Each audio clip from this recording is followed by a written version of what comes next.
Local Congressman Anthony Brindisi announcing this morning he plans to vote for the impeachment of President Trump, and the White House fired back at his decision. Our Jen Seelig has more. After a prolonged period of reflection, Democratic Congressman Anthony Brindisi decided to vote on the impeachment articles against President Trump.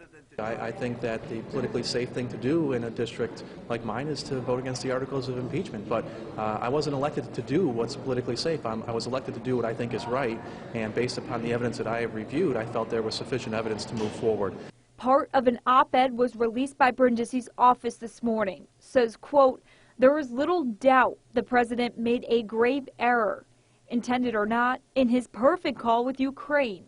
The fact that the president made a political request to a foreign leader of a troubled country with the intention for it to impact an American rival is beyond disappointing. In fact, it is unconstitutional." This afternoon, the White House weighed in. Deputy Press Secretary Stephen Grove shared a statement saying, quote, "When speaking to his constituents, Rep. Anthony Brindisi said he was not interested in impeaching the president, but when it came down to it, he sided with Nancy Pelosi and Jerry Nadler."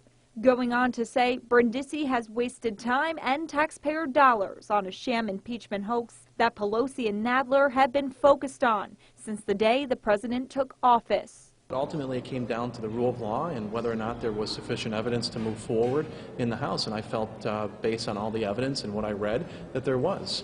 Asking Brindisi if he feels his decision will affect his re-election for Congress. I don't do things based on political reasons. I made a decision here based on the evidence and the rule of law.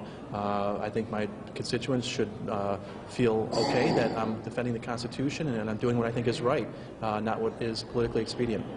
3 of the 4 candidates seeking the Republican nomination for NY22 have responded to Brindisi's choice, and we have those statements up on CNYhomepage.com. Reporting Jen Seelig, Eyewitness News.